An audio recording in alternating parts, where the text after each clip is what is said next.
Hello again. So I wanted to address a few more questions that I gleaned from episode 2 of Making a Murderer. And what really kind of interests me is that Colburn and Lieutenant Link had been involved in the initial investigation in 1985 against Stephen Avery. And they had been deposed but a few days before Teresa went missing. And then they're involved in the investigation again with Stephen Avery in the middle. And nobody's seeing a little fishiness here. Qua? Then what really interested me is Avery's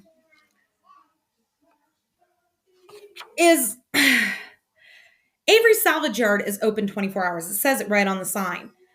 But Stephen Avery even admitted that, nobody from the family stays up overnight to wait for anybody to possibly come on the property. So if they're open 24 hours, there's no gates, there's no locks.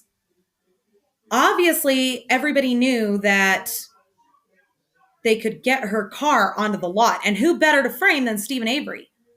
I mean, come on. And this is what gets me. Her car was found on the lot. Why? If Stephen Avery killed her, he had a car crusher. He could have gotten rid of the car like that. Not to mention that the car wasn't even found until the 5th of November. And they stripped cars for a living. He could have had that car torn apart and sold off piece by piece like that, just quick, before the car was even found. It sounds to me like somebody put it there because they knew good and goddamn well who it would make look suspicious.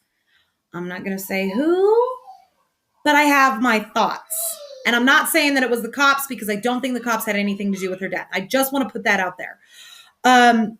What really is interesting to me is that Sheriff Jerry Pagel, during the initial press conference, made a point of stating that everybody is a person of interest. A reporter asked him, is Stephen Avery a person of interest in this case? Is he a suspect? And the sheriff says, everybody's a suspect. Everybody's a person of interest. When it was very clear from the footage and from the conversations amongst the police officers that Stephen Avery was the focus of the investigation from day one. Now, why did the DA feel the need to bring in other law enforcement when she was still a missing person?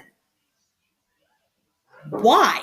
That doesn't make any sense. That sounds like a bad detective noir film based off of Sam Spade, like the film where the millionaire has a missing trophy wife and he hires the detective to come in and find the missing trophy wife. And it turns out that the billionaire is the one who killed her and he hired the detective to make himself look good. That's what it sounds like. They got this fucking idea from a bad detective noir film.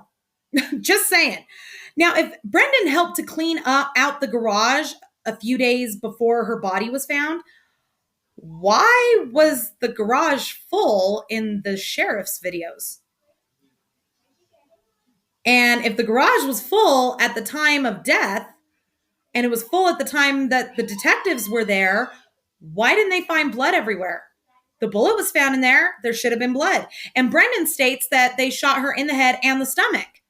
There would have been blood everywhere. Why was no blood found? There's no way they could have cleaned up all that stuff of blood. No way. And they cited the copy of Auto Trader on his desk as evidence. Of course he had a copy of Auto Trader. He was selling cars in it. He probably had sold a car the week before in that very issue and was checking to see how the ad looked. Hello? It's not rocket science here, people.